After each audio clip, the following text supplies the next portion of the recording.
Doctor Anaico Coronado Salazar, soy testigo de su calidad humana y solvencia académica, así como su destacada trayectoria como magistrada, al haber conseguido con usted en juicios orales en el subsistema anticorrupción, donde cada uno cumplía su respectivo rol, usted de jueza y yo de fiscal, y estoy seguro que hoy todos los presentes disfrutaremos y nos enriqueceremos con su disertación.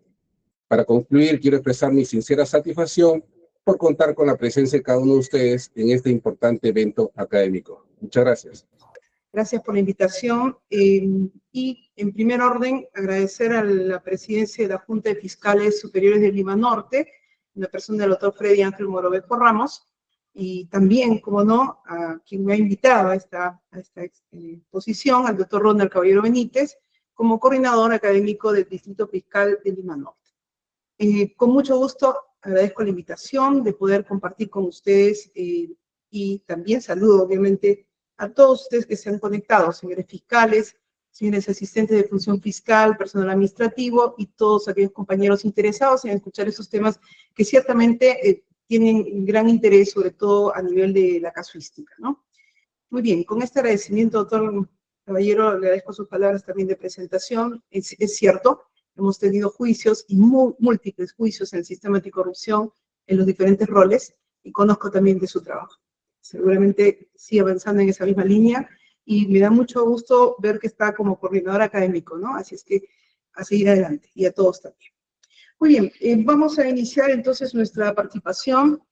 Luego de este saludo, he preparado unas diapositivas que un poco nos ayudan a la dinámica de la exposición. Entonces, en estas peculiaridades, como muy bien lo ha descrito el doctor Caballero, figuras procesales mismo, vamos a abordar esta tarde, trataremos de abordar algunas situaciones, primero descriptivas básicas y luego a nivel problemático, tanto del uso de declaraciones previas, la acusación complementaria, la desvinculación judicial, la prueba excepcional, también conocida en doctrina como prueba complementaria, y el retiro de acusación. Al finalizar, atenderé las preguntas que se puedan dar y vamos entonces de lleno al tema porque tenemos un tiempo particular limitado también para tantas figuras, pero vamos a ir poco a poco, ¿bien? Vamos con el tema del uso de declaraciones previas. Para empezar, su tratamiento está en el 378.6 del Código Procesal Penal. Básicamente, ¿no? La norma señala cuando declara un testigo o un perito, son muy pocas veces las que declara un perito con declaración previa, porque normalmente es directamente con el informe pericial, pero ahora estamos viendo los peritos que también se someten a investigación de la Fiscalía a declaraciones. Bueno, si un testigo perito declara que ya no se acuerda de un hecho, se puede leer la parte correspondiente del acto sobre su interrogatorio anterior para hacer memoria. Esta es el denominado uso de declaración previa para refrescar memoria. Y notemos algo importantísimo en la descripción de la norma, el 378.6. Se puede leer la parte correspondiente del acto sobre su interrogatorio. Y acá, de plano, ya podemos distinguir nuestro sistema procesal penal peruano de otros, sobre todo del adversarial americano, de Chile, y otros en la línea que siguen la pauta del sistema adversarial americano, como Chile, como Colombia, en el que el uso de las declaraciones previas o las declaraciones previas no solo abarcan los interrogatorios, que para nosotros son las declaraciones ante el Ministerio Público, ¿no? Sino también en sus sistemas se utiliza como declaración previa todo aquel documento que tenga una manifestación de algo, por ejemplo, una denuncia policial, una constatación, una carta notarial donde suscribe esa persona y se expresa, y ellos en esos sistemas los usan. ¿Eso debe usarse en Perú? Considero que no. La norma es clara. Declaraciones previas e interrogatorios. Y los interrogatorios a nivel de investigación, que son lo que antes denominábamos, bueno, en mis tiempos cuando era cecilista, no sé si aún como se les está denominando, eran pues las declaraciones indagatorias, las manifestaciones policiales. Hoy las denominamos, por lo menos a nivel de juicio, como declaraciones previas de los testigos o de los acusados. Entonces, vemos en este artículo 378.6 que está la técnica de refrescar memoria. Y también la técnica de evidenciar contradicción, el uso de declaración previa para evidenciar contradicción. Se dispondrá lo mismo, dice, si en el interrogatorio surge una contradicción con la declaración anterior. Entonces, la primera regla básica es que el uso de las declaraciones previas se da con la manifestación, declaración, como podamos llamarla a nivel de investigación, de la parte que es convocada, sea testigo o sea acusado, sobre todo que tenga la presencia del representante del Ministerio Público y en el caso de los testigos, el debido emplazamiento de las partes. Vayan o no vayan las defensas de los imputados, es un tema aparte. Si van, seguramente formularán algunas preguntas, si no van, se dejará constancia igual, o tendremos la disposición fiscal que fueron notificados, y en el caso de los acusados igual, ¿no? Entonces, uso de declaraciones previas es para nosotros la declaración como interrogatorio, ¿ya? Como interrogatorio. Doctora, pero ¿y si es un acta donde se le toma pregunta y respuesta y el fiscal pregunta, porque es un acta determinado y al final se hace pregunta y respuesta? ¿Será declaración previa? No.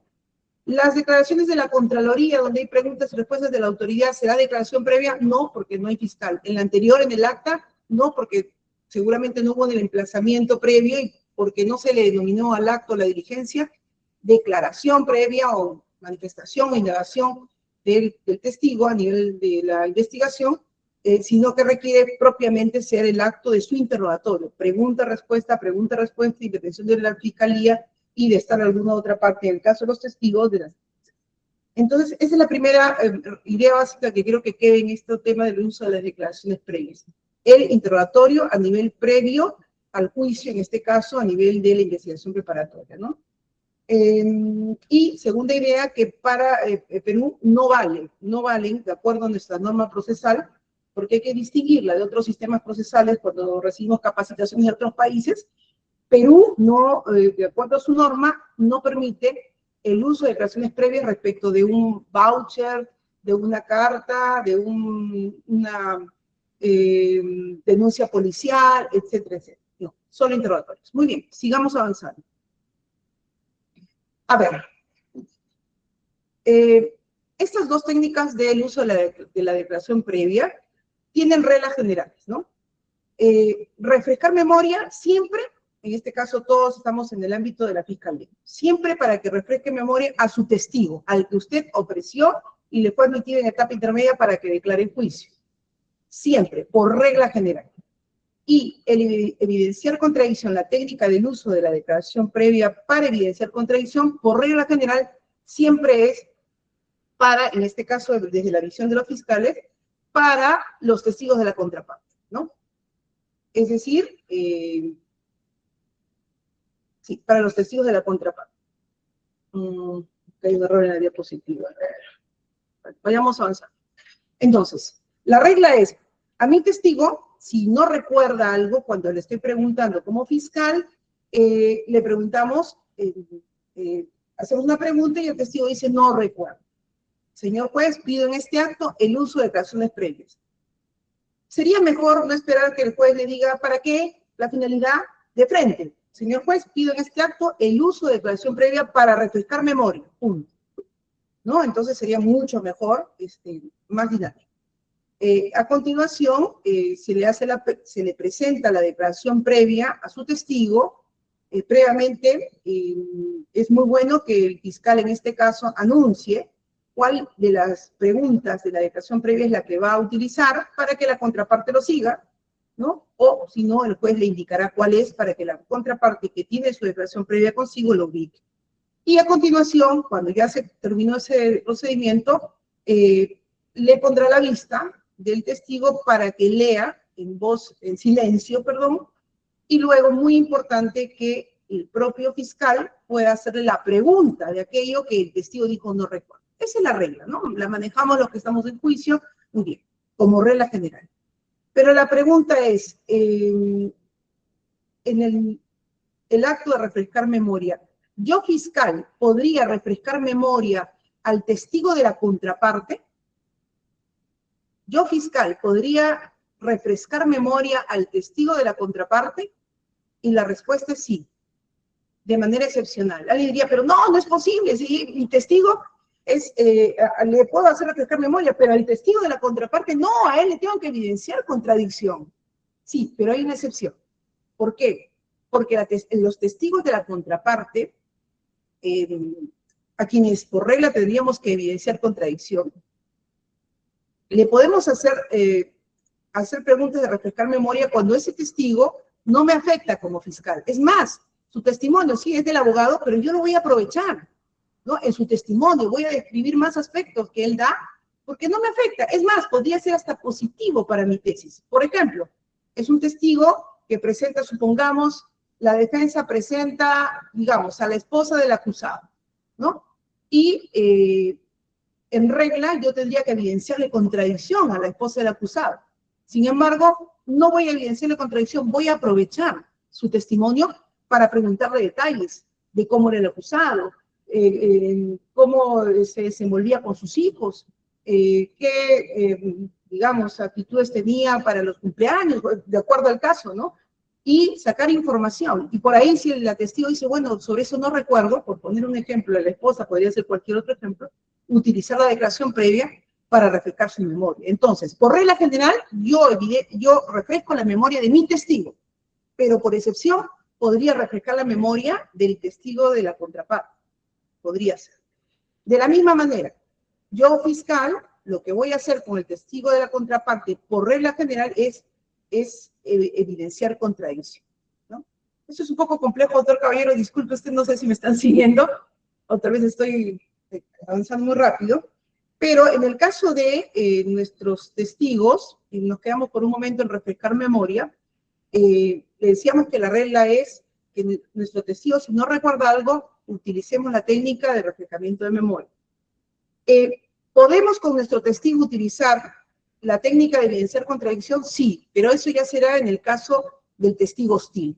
El testigo hostil es aquel testigo nuestro al que hemos ofrecido, se nos ha admitido, se presenta a juicio, y el testigo de pronto, ante las preguntas del fiscal, dice, no me acuerdo, no sé, no recuerdo, no estoy segura, no quiero contestar, no voy a contestar.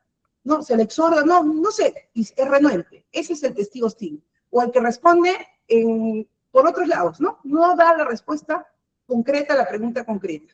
Y ante eso, el fiscal tiene que pedir, señor juez, en este acto hemos visto, no a la primera, ¿no? Por lo menos a la segunda, a la tercera, que el testigo nuestro no está contestando las preguntas y solicitamos que se le declare testigo hostil para que yo, fiscal, a mi testigo le haga preguntas sugestivas y le pueda evidenciar contradicción, porque la finalidad es que ingrese la información de la declaración previa. Entonces, volvemos a la idea principal. En el interrogatorio directo a mi testigo, utilizar la técnica de refrescamiento de memoria. Por excepción, puedo utilizar la técnica de evidenciar contradicción cuando mi testigo no responde, evade, es renuente, no quiere contestar. Utilizaremos la técnica de evidenciar contradicción. Nos quedamos ahí un momento, estamos viendo tema casuístico. ¿Qué pasa si nuestro testigo, cuando está declarando, dice una contradicción, entre comillas? Por favor, ningún fiscal que diga, en este acto pido uso de declaración previa para evidenciar contradicción. No, porque su testigo le está aportando la información. Ahí es muy importante que el fiscal tenga la habilidad de ver, mi testigo está volteando, se está dándome la contra, no quiere responder, o es que mi testigo se ha confundido. Ahí tiene que ser muy hábil el fiscal que está interrogando, ¿no? Entonces, si es que uno tiene la duda y el testigo dijo una información por decir que en el juicio dice, yo lo vi con polo color blanco, pero en la declaración previa dice un polo color crema, obviamente la defensa ya está apuntando que hay una contradicción. Entonces, ¿yo qué tengo que hacer? Si mi testigo me está aportando todo lo que el acusado ha hecho en la escena, por decir, del crimen, yo tengo que ser muy hábil y decir, testigo, usted nos acaba de decir que el polo era color blanco. ¿Está usted seguro? Objeción, infundada, porque no vale, ¿no? La objeción de la pregunta, porque no es su testigo. ¿Está usted seguro? Y ahí el testigo tiene que entender, decir, pues, no, la verdad, muchas veces pasa. Tal vez me estoy confundiendo, no recuerdo, ¿no? Y habilitar la lectura de la declaración previa para refrescar memoria. Esa es la única forma, porque si uno le pide al juez, ante cualquier contradicción o una contradicción de su testigo que está muy bien declarando toda la secuencia de los hechos, y detecta una contradicción y le pide el uso de la declaración previa para evidenciar contradicción al juez, el mensaje al juez, ¿cuál es? uy, el testigo le está aportando y ahora está diciéndonos, mi testigo que me ha aportado, ahora me miente. Y trabajaría el fiscal en el aire, ¿no? Bien, importante estas situaciones porque se presentan en la práctica. Hemos tenido casos en los que algún fiscal muy técnico en litigación oral detecta una contradicción e inmediatamente nos piden uso de declaración previa para evidenciar contradicción. Y uno le pregunta, señor fiscal, ¿a su testigo? Sí, doctor, ¿está usted seguro? Tenemos que hacer esa forma, ya lo único hasta lo que podemos. Recién a veces reparan, porque a veces uno es tan técnico que no ve el panorama amplio, ¿no? Reparan, me ha pasado 2 veces, no, doctora, ya no voy a utilizar la declaración previa para evidenciar contradicción. Bueno, estos temas son un poquito avanzados en temas de problemática, pero vamos avanzando con nuestras diapositivas. Entonces, seguimos en declaraciones previas. Bien, hay que saber sentar las bases antes de pedir el uso de la técnica. Esto es muy importante. Para refrescar memoria, tenemos que escuchar del testigo el no recuerdo, pero no solamente el no recuerdo, el no preciso, el no estoy seguro, y ante esas preguntas poder solicitar o llevar a continuación, por ejemplo, ante no preciso. No precisa por qué. No tiene claridad, no recuerda, si es que no lo objeta, no recuerdo, listo, refrescar memoria. Y si no, el juez con buen criterio puede entender que el no recuerdo es lo mismo que un no preciso, no estoy seguro, pero no estoy seguro precisamente porque detrás de eso es que la información no la tiene clara, y podría ser precisamente porque no recuerdo, ¿no? Entonces, ahí hay que tener la habilidad para que el juez entienda que mi testigo en realidad no recuerda y necesito presentarle la declaración previa. Entonces, hay que sentar las bases en el sentido que el testigo, en efecto, diga, no recuerdo, no preciso, no estoy seguro para habilitar el pedido de uso de declaración previa para refrescar memoria. El evidenciar contradicción no está referido en general a toda la declaración, sino tiene que estar referido a una parte de la declaración que sea una contradicción evidente, ¿no? Y en estos casos, ¿cómo se sientan las bases para evidenciar contradicción? Muy fácil, cuando está en contrainterrogatorio, por ejemplo, ustedes como fiscales, leo que se hace el directo, yo fiscal le digo testigo, usted le dijo al abogado defensor en tal pregunta, tal tema. ¿Usted nos confirma, por favor, esa respuesta? Sí, claro, yo le dije así. Muy bien, pido uso de declaración previa para evidenciar contradicción. Alguna vez escuché que algún juez denegó a la parte el uso de la declaración previa porque no sentó las bases. Ojo, sentar las bases es un tema doctrinal, no es un tema normativo, no es una exigencia del Código Procesal Penal. Por tanto, ningún juez en el país puede decir, como usted no sentó las bases, improcedente. Imposible. Y si alguien les dice así, hay que reponer la decisión. Entonces, el sentar las bases, o sea, lo previo, el presupuesto para evidenciar o materializar un pedido de refrescar memoria o de evidenciar contradicción es muy importante. Aparte que nos denota que el fiscal en este caso conoce y sabe el uso de la técnica. Doctora, ¿pero qué pasa si el juez no sabe la técnica? Pues usted aplique, invoque, argumente, ¿no? Y deje su constancia en el audio porque todo está siendo grabado. Avanzamos.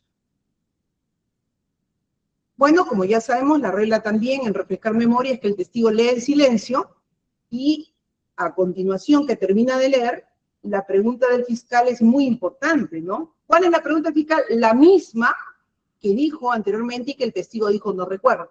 Es decir, después de leer el testigo le vuelvo a preguntar la misma pregunta. Señor testigo, usted ya leyó su declaración previa. Por favor, díganos, ¿qué hora era el momento en que usted se acerca a la panadería? Ah, sí, me acuerdo, a las 10 de la mañana, 5 minutos. Gracias, señor testigo. No, esa es la forma. Ahora, en el acto de evidenciar contradicción, es decir, yo fiscal al testigo de la defensa, ¿no? Supongamos el testigo ofrecido por la defensa en el caso de un feminicidio en el que el testigo es un vecino, ¿no? Un vecino que escuchó los gritos de la víctima en el momento de la agresión mortal. Entonces, pero el vecino, por decir, viene a decir no solo los gritos, sino sobre todo escuchó por decir que la víctima insultaba y hacía agresión verbal, más bien ella le decía yo te voy a matar, ¿no? Entonces la trae a juicio. Si el fiscal al momento de hacer el contrainterrogatorio, porque la defensa lo ofrece para evidenciar, para manifestar que en este caso este vecino pudo escuchar que hubo un tema, pues, tal vez de agresiones mutuas, más todo el tema médico-legista, pues bien, al momento del fiscal que hace el contrainterrogatorio a ese testigo de la defensa, tiene que sentar las bases, señalamos, primero, y luego al momento de hacerle leer, tiene que hacerle leer en voz alta, ¿no? Señor vecino, señor tal, usted ha declarado al abogado sobre este tema que escuchó, ¿no? Por decir, que estuvo cerca, a 5 metros. Por favor, y ella en su declaración previa, o él en su declaración previa, dijo que estaba como a 15 metros. ¿No? Entonces, usted le dijo que estuvo a 5 metros de la casa de la víctima. Sí, sí, claro. Muy bien, gracias. Hubo su declaración previa, lea en voz alta. Y yo estuve como a 10 metros de la casa de los señores, de los esposos tales. ¿Qué hay que hacer ahí? Que lea en voz alta.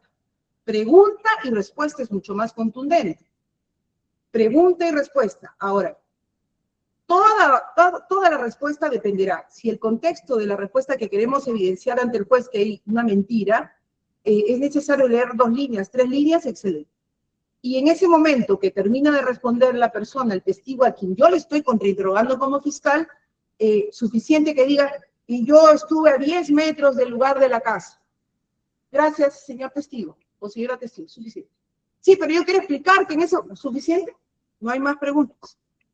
Y la defensa puede decir, señor juez, pero ella quiere explicar. No, es que no es la forma. La técnica es, una vez que lee la pregunta o la respuesta en voz alta, ahí queda. No le puede el juez decir al señor fiscal, pero déjelo pues al testigo, al vecino, ¿no? Al testigo, que explique qué ha pasado. Señor juez, con todo respeto, la técnica trina, litigación, nos enseña que una vez que se evidencia contradicción con lo que ha dicho la testigo o el testigo, es suficiente. Y claro, vamos a ver en las diapositivas que una regla de honor en el acto de evidenciar contradicción es que nunca se pide después una explicación. Jamás el que está haciendo el uso de la declaración previa para evidenciar contradicción le puede decir al testigo, testigo, usted nos ha dicho ahora, nos ha dicho en esta audiencia que eran 5 metros, sin embargo en la declaración previa usted dijo 10 metros. ¿Qué tiene que decir? Nunca, jamás, cero en litigación. Si le escuchamos así, jamás se capacitó. Nunca se va a hacer eso.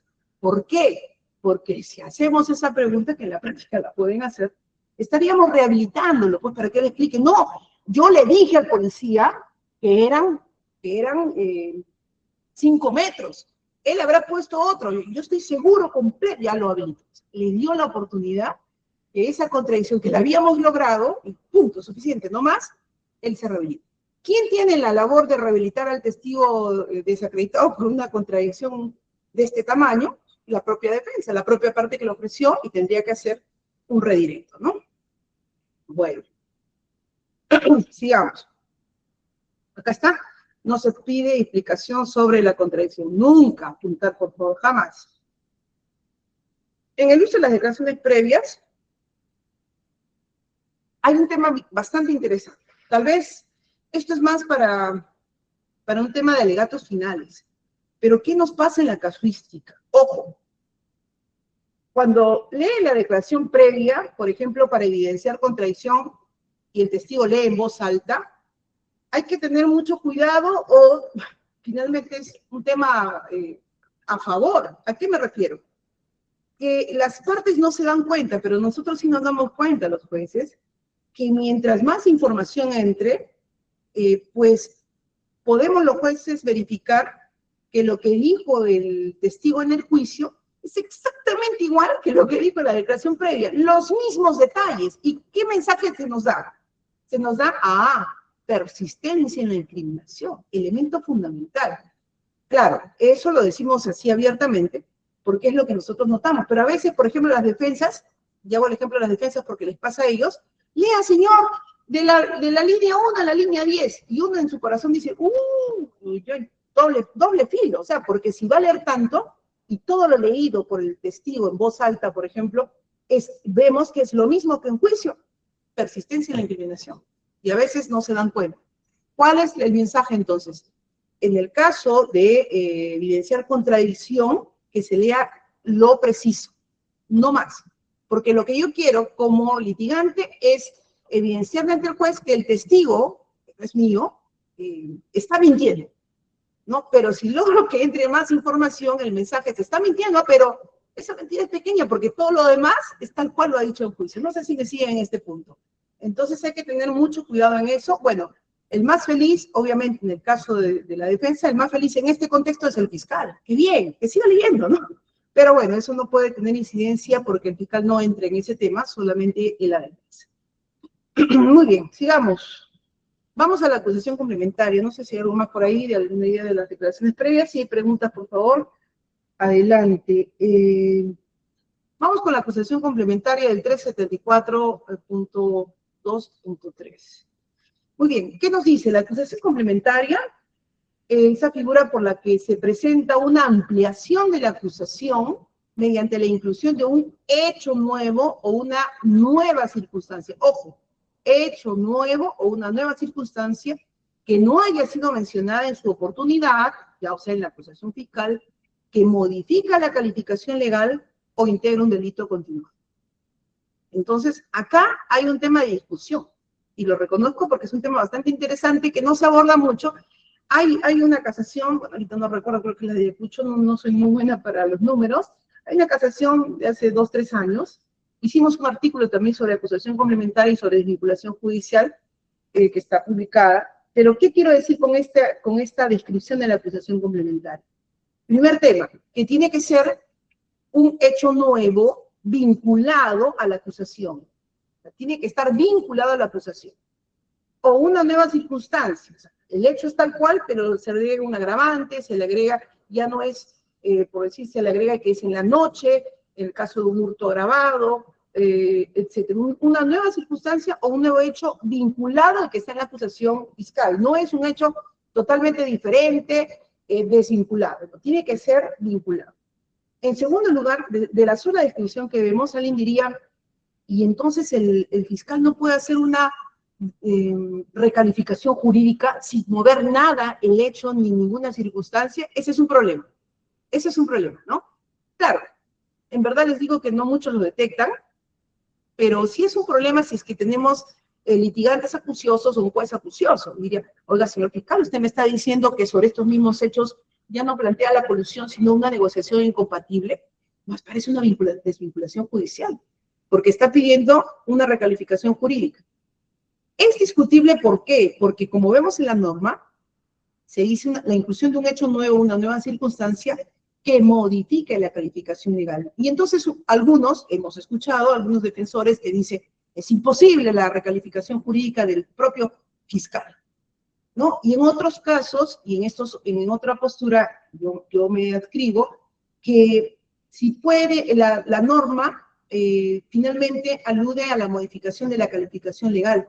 Y una calificación legal implica intrínsecamente una modificación, ciertamente, de algunas circunstancias, ¿no? Entonces, en este caso, claro, sobre los mismos hechos de una contratación pública donde hay un mal funcionario público que tiene un interés no correcto, en la contratación no será una colusión, bajamos a una negociación incompatible, donde hay circunstancias que se modifican, pero el hecho sigue siendo el mismo. Entonces es un tema debatible, ¿no?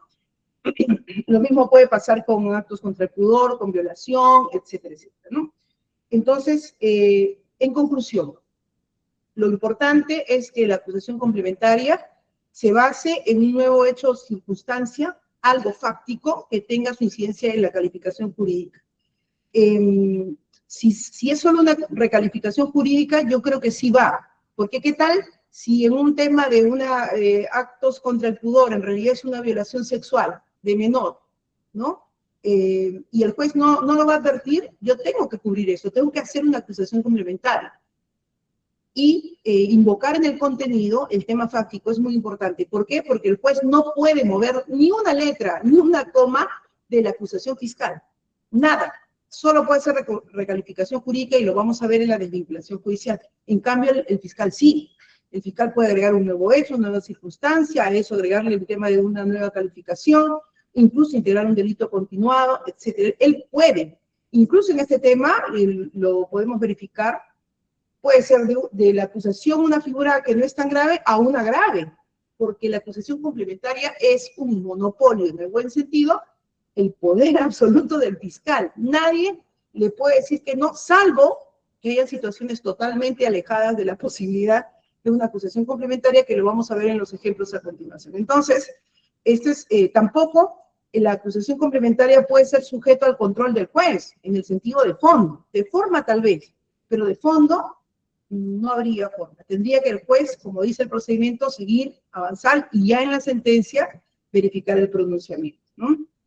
¿Qué más tenemos en la acusación complementaria? Se presenta mediante un escrito en la propia audiencia, se entrega las copias, el fiscal sustenta de forma oral su acusación complementaria, se le otorga un plazo de 5 días a las demás partes, ¿no? Señores, hay una acusación complementaria y vamos a darle hasta 5 días para pronunciamientos y ofrecer medios probatorios. Acá, por ejemplo, les comento, en la acusación complementaria, hay una interpretación, una casación de doctor San Martín, que es justamente la que analizo en este artículo publicado, donde él señala que quien puede ofrecer medios probatorios es la defensa.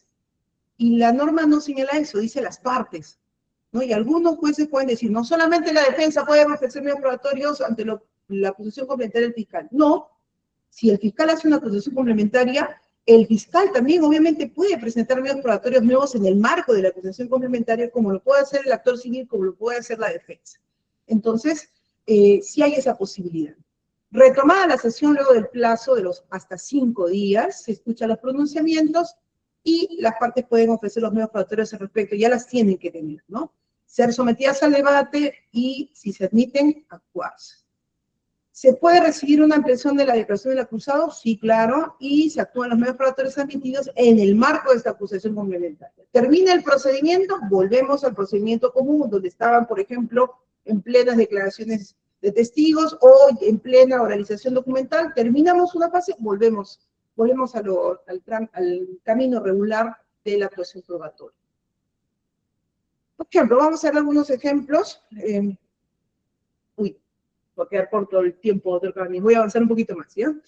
En el caso de un hurto agravado en casa habitada, el fiscal presenta acusación complementaria por la agravante de nocturnidad. Claro, nocturnidad, seguramente era a las 6 de la tarde, y no lo consideró, pero en el juicio los testigos dicen, no, ya era a las 6, pero era invierno, estaba de noche. Presento la acusación complementaria por nocturnidad. Muy bien, pero lo hace inmediatamente después de concluir los alegatos de apertura de todas las partes. Ahí está el problema. No puede ser en los alegatos, al inicio, después. Tiene que ser, si bien la norma dice durante el juicio, pero hay un artículo que menciona que el acusado podrá rendir nueva declaración. Y esto nos lleva al ámbito de la actividad probatoria. Además, que no está bien que iniciado el juicio, después de los alegatos, antes de empezarse la actividad probatoria, presenten una acusación complementaria, porque eso, el mensaje que nos dan los jueces es, no están seguros, ¿qué pasó acá? ¿Por qué cambian acá y no cambiaron en la etapa intermedia? Empezamos mal. Tiene que esperarse un tiempo, por lo menos durante la actividad probatoria. Entonces, está muy bien la nocturnidad, pero después de los alegatos, inviable. Ni siquiera se ha empezado la actividad probatoria. Vamos, otro ejemplo. Durante la actividad probatoria, en un caso seguido solo contra el acusado Juan por delito de robo agravado, el fiscal, es de 2, ¿no? Pero el otro no se sabía. El fiscal presenta acusación complementaria contra Pedro, porque en juicio apareció un testigo y dijo, sí, el otro ya lo conozco, es Pedro, tal, o sea, con apellidos, ¿no? ¿Podría el fiscal presentar una acusación complementaria contra otra persona ya identificada? Y la respuesta es no. No, porque eso implicaría, obviamente, que haya toda una investigación nueva respecto de él a nivel preparatorio, ¿no? Un nuevo caso, digamos, con todos los derechos para descargar, debido proceso, de derecho a defenderse, etc. Tampoco, por ejemplo, ¿no? Por ejemplo, acá, ¿qué haría el juez? Esta es una de las excepciones en que el juez tendría que declarar improcedente la acusación complementaria. La regla es que siempre pase, pero en estos casos es inviable. ¿Cómo vamos a incorporar a un tercero que recién vamos a convocar, no, es totalmente vulneratorio, incluso de derechos para ese tercero. En otro ejemplo, durante la actividad probatoria en un juicio por estafa, la agraviada refiere que el acusado intentó abusar sexualmente de ella 2 semanas después de los hechos, cuando se acercó a su domicilio a reclamar la estafa, no la deuda. El fiscal presenta acusación complementaria por violación sexual en grave tentativa. ¿Será viable? Decide en el juicio, la agraviada dice, sí, este señor me vino, me embaucó, me dijo que me iba a tener tal ganancia, yo le di tal plata y me estafó. Y cuando el señor, el acusado, viene a reclamarle, a pedirle el pago de dinero, la deuda, ocurre un acto de intento de abuso sexual. ¿Podría el fiscal presentar, porque en el juicio sale todo eso, una acusación complementaria con este nuevo hecho? Nos parece que no, porque ya es un tema desvinculado totalmente este delito contra el patrimonio, por lo menos en el tema de inmediatez, es un hecho que no podría considerarse como una ampliación de la acusación, sino un hecho ya independiente, incluso con otro bien jurídico y con un contexto de investigación propio, ¿no? Exámenes médico-legistas o alguna situación de afectación psicológica, entonces ya esto requiere un acto de investigación. Nos parece que... y este otro, por ejemplo, este es un problema que tenemos hoy en día, si durante la actividad probatoria en un juicio por delito de robo simple, ojo, de 3 a 8 años, juzgado unipersonal, el fiscal presenta una acusación complementaria por un delito de robo agravado. La pena es, en este caso, de 20 a 30, supongamos nomás que la pena sea de 8 para adelante, ¿no? Un juzgado colegiado. Es de competencia un juzgado colegiado. Estamos en unipersonal, un robo simple, y de pronto, no, acá está clarísimo, por lo que describe la víctima, que había un segundo sujeto, ¿no? En este caso, del ejemplo, y presento la acusación complementaria por robo agravado. Me cambia el tema de la competencia, y acá sí puede ser un problema. Entonces, esto sí es un problema que los jueces tienen que resolver en el sentido de verificar, en todo caso, qué hacer, ¿no? Y bueno, hemos visto diversas salidas de la problemática. Una de ellas es hacer un auto y elevar en consulta. A veces no ha surtido efecto. En otros casos es remitir al juzgado colegiado, pero a veces el juzgado colegiado dice en el auto de enjuiciamiento es un delito que corresponde a competencia unipersonal y se devuelven, etcétera. El único que puede, en todo caso, solucionar este tema sería la sala superior, y ojalá cogiendo una consulta, porque es el único que puede incluso retrotraer a etapas anteriores para verificarse este tema, ¿no? Bastante interesante y problemático, reconozco que es un tema muy problemático. En cuanto a la desvinculación judicial, el 374.1, en este caso, es la potestad exclusiva del juez de anunciar una recalificación jurídica de los hechos. Recalificación jurídica de los hechos. Pero en base que no ha sido considerada por el Ministerio Público. Entonces es muy importante que durante el juicio, si el juez verifica que el caso, decíamos, ¿no? Como el ejemplo de la colusión, más se acerca a un tema de negociación, lo puede hacer, ¿no? Ahora ha habido una controversia en la Suprema por el tema del delito de rebelión, me parece que ha pasado conspiración, ¿no? Y hay todo un debate, un cuestionamiento, por ahí un juez, un doctor que ve estos temas, dice, no, esto no es posible, ¿no? Porque no es propiamente lo que ha sido la imputación concreta y está mal. Desde mi punto de vista, siempre que esté en la acusación fiscal descrito, y sobre todo, y mejor si está en el ámbito de el tema concomitante, muchísimo mejor, aunque sea periférico, pero está en la discusión de los hechos, desde mi punto de vista, sí procedería a una desvinculación judicial, ¿no? O sea, siempre que no nos salgamos de los hechos, siempre que no cambiemos nada, y en toda la descripción de las 20 líneas hay una descripción que pueda ser parte de una figura jurídica no considerada, si bien reconozco que es un tema debatible, desde mi punto de vista sí procedería, porque lo hemos hecho en delitos de corrupción, ¿no? Lo hemos hecho, sí. Vamos. Puede presentarse para cualquier tipo de delito, siempre que sea del mismo bien jurídico. Eso también hay un recurso de nulidad que nos señala ello, en realidad también es un tema debatible, pero vamos a ver, una casación, perdón, lo tenemos más adelante. Las partes podrán emitir pronunciamientos sobre la tesis judicial, también podrán aportar medios probatorios, pueden solicitar hasta 5 días para preparar su pronunciamiento, ofrecer medios probatorios y actuarse los medios probatorios. Luego de lo cual, seguimos con la actividad probatoria regular en la que nos quedamos, ¿no? Por ejemplo, antes de culminar la actividad probatoria de un juicio por lesiones graves con un ladrillo, el juez anuncia a las partes una desvinculación judicial por lesiones graves con una piedra, ¿no? Como fiscal, ¿tendría un pronunciamiento? Por supuesto. O sea, señor juez, con todo respeto, siempre con respeto, es la desvinculación judicial una figura que le permite a usted la potestad de desvincularse de la calificación jurídica, pero no cambiar el fáctico. Y nuestra acusación se señala con un ladrillo y no con una. No estamos de acuerdo. Claro, a continuación, ¿qué haría un fiscal en ese contexto? Seguramente presentar una acusación complementaria, ¿no?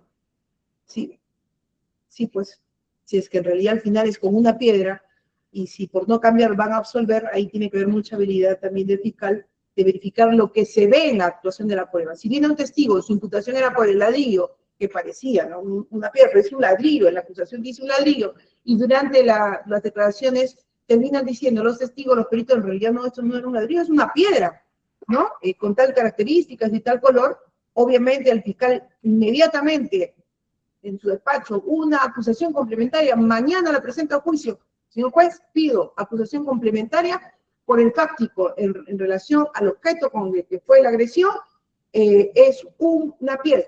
O sea, lo postulamos como una piedra. Y nadie le puede decir nada, adelante, y al final, si se prueba que es como una piedra, seguramente será condenado.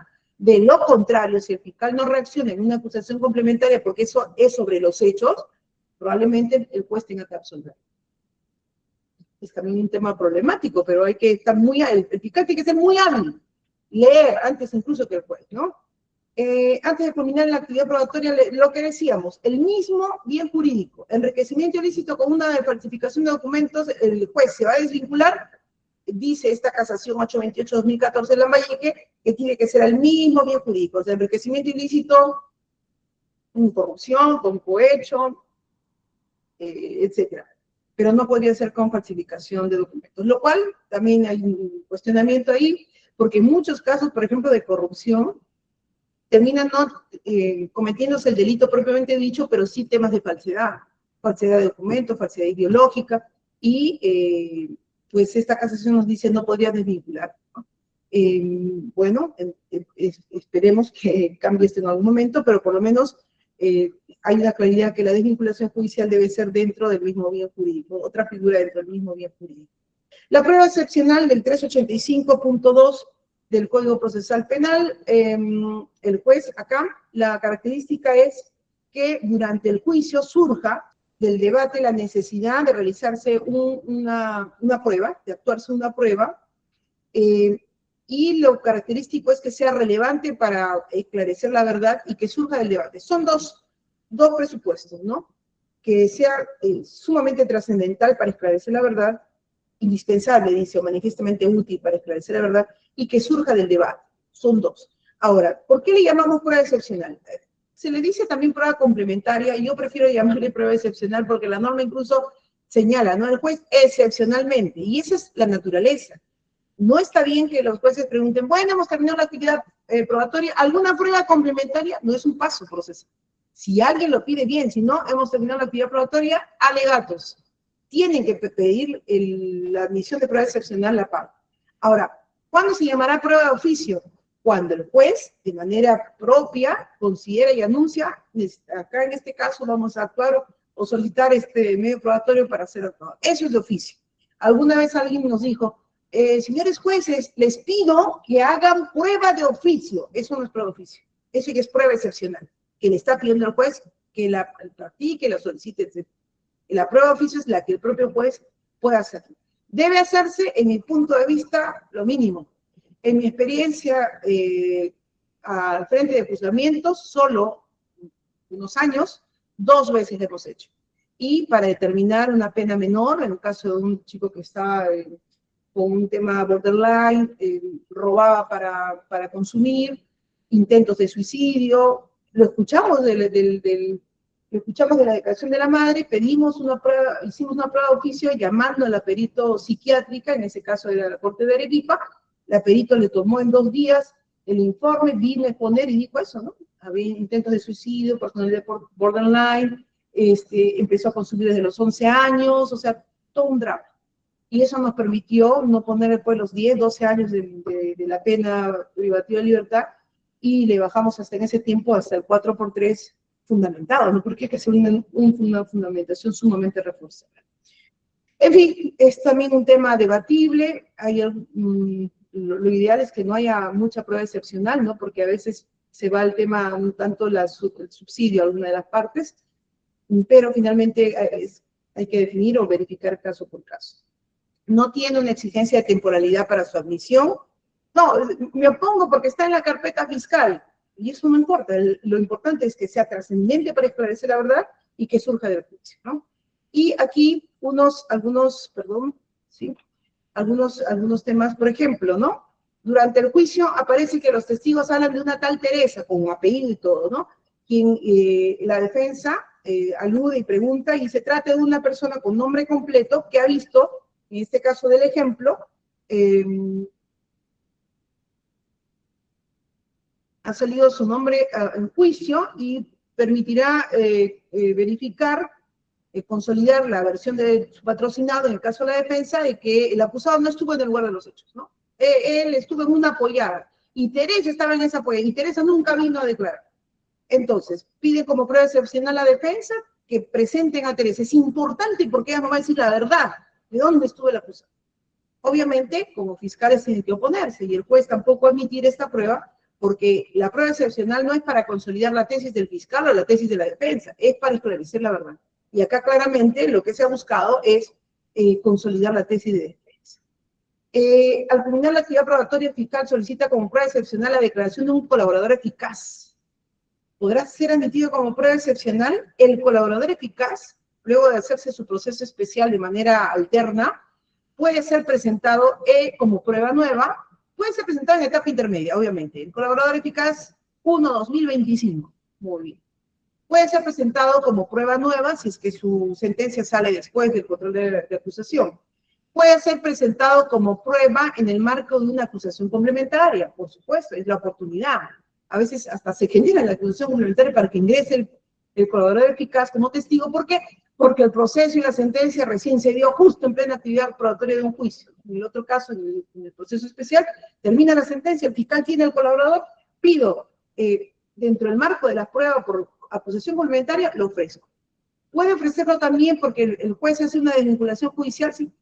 El juez pregunta, ¿hay algún medio probatorio en torno a mi desvinculación judicial? Sí. ¿Yo, fiscal? Sí, señor juez, tengo el testimonio de un colaborador eficaz. Oh, ya, ¿quién es? Excelente. Pero en la prueba excepcional es más difícil, ya casi es el último momento del juicio. ¿Por qué?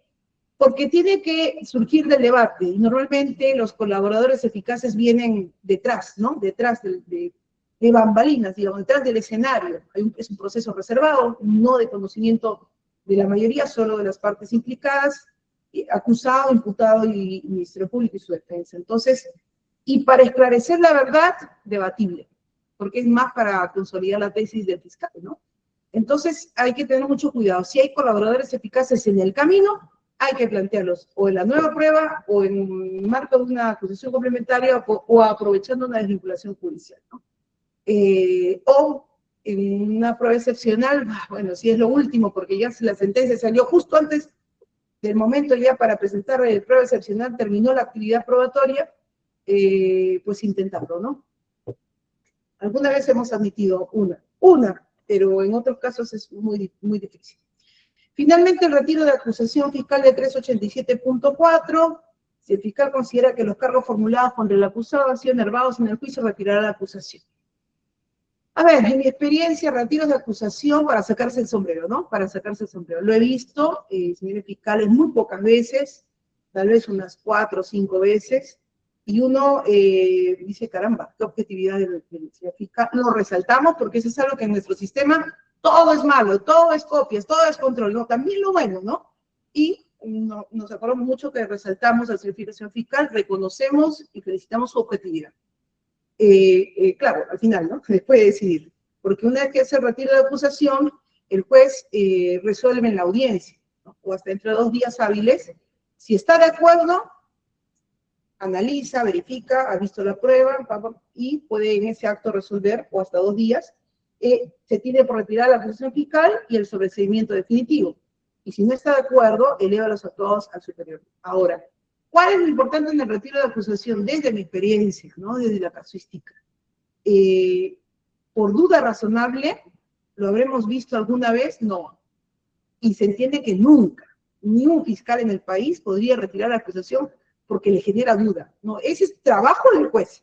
Si hay una duda razonable en su convicción interna como fiscal, siga con sus alegatos y que el juez ya absuelva, ¿no? Pero por duda razonable no. Tiene que ser un retiro de acusación cuando sea meridiano, evidente que no hay delito o no hay responsabilidad. Sino que el juez resuelva, ¿no? Sí, porque no es solamente ser correctos y todo, sino también parecerlo, y mucho puede prestarse un tema, pero ¿por qué retira la acusación? Sí, tiene que ser evidente, muy claro que acá no hay delito o se ha aclarado que el responsable es otro, retiro la acusación, y lo hemos visto muy pocas veces, ciertamente. En el retiro de acusación hemos tenido hace poco un caso muy grande en el que retiraron la acusación de 10 personas y sí, de 10 personas y una persona jurídica.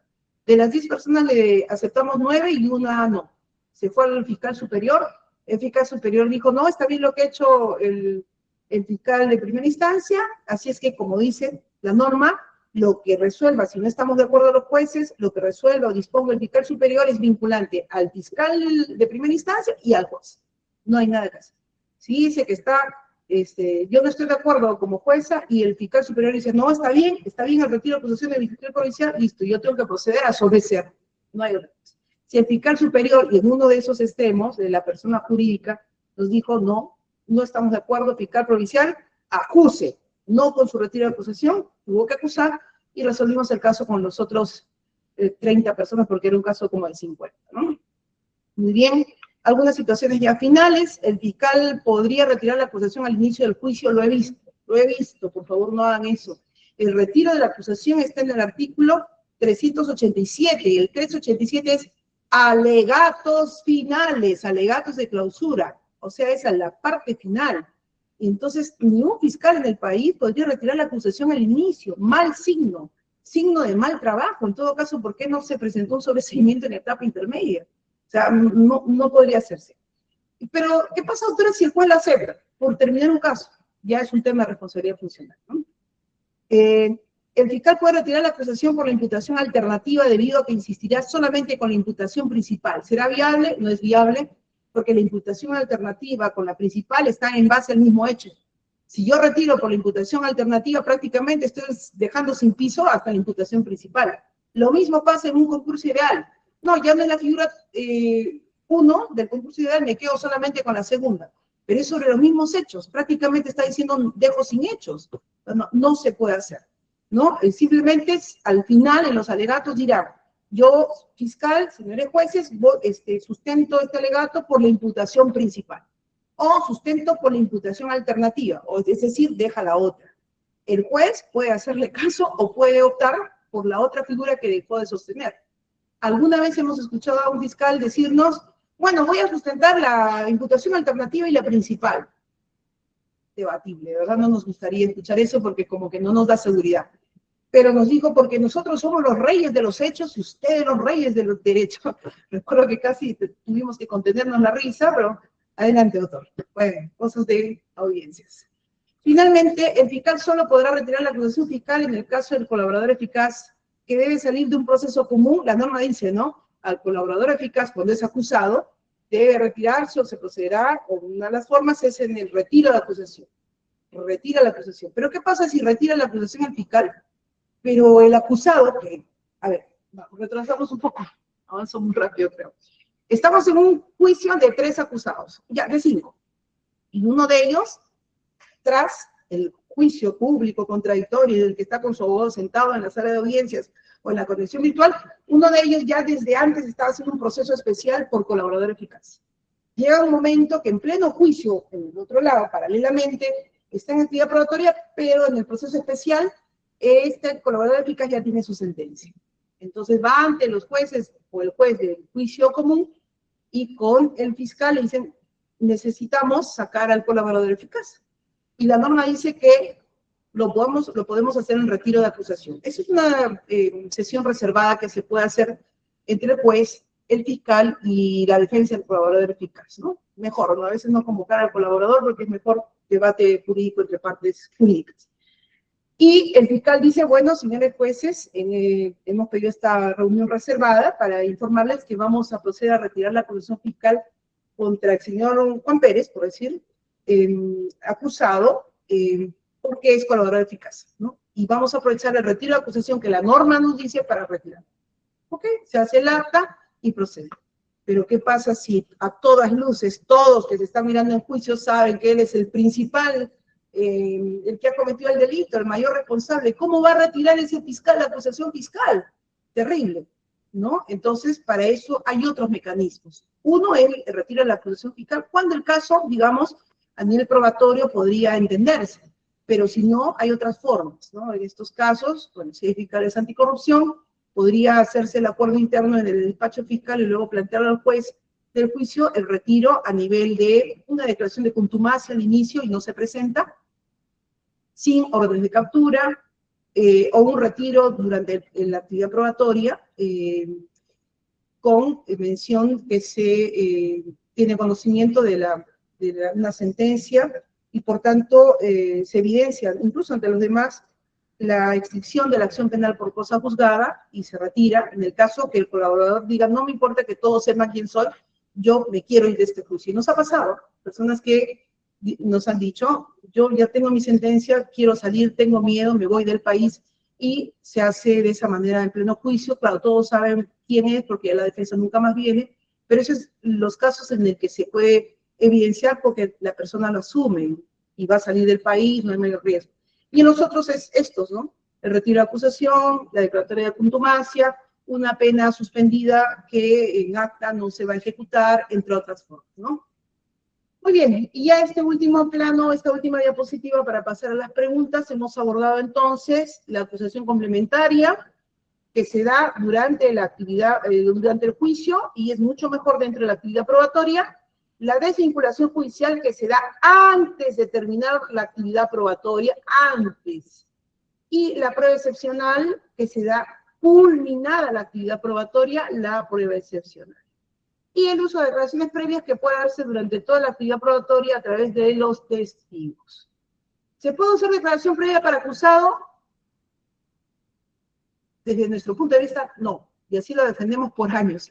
Nunca hemos necesitado que el fiscal evidencie contradicción en un acusado para el tema final de condena o absolución, porque la prueba, y eso es lo que también hay que entender, la prueba vital para condenar a alguien son testigos, peritos, documentos. El acusado, por más que diga, yo soy inocente, pero la prueba va en contra, tenemos que condenar. Y al revés, por más que el acusado diga al final, en su declaración, al final del juicio, sí, yo hice tal cosa, yo propicié esto, la muerte, etcétera, pero la prueba no va en esa línea, tendríamos que absolver. Situación muy particular, pero la prueba es lo más relevante. Entonces, eso de que yo evidencio contradicción en el acusado, es muy referencial. En fin, debatible, cosas interesantes. Yo les agradezco la atención, me someto a algunas preguntas. Gracias, doctor Caballero. Y eso sería todo en relación a la presentación de mi diapositiva. Gracias. Nuevamente agradecemos a la doctora Coronado por la disertación que nos acaba de brindar. Con esto damos por concluido la actividad del día de hoy. Que tengan muy buenas noches. Hasta luego.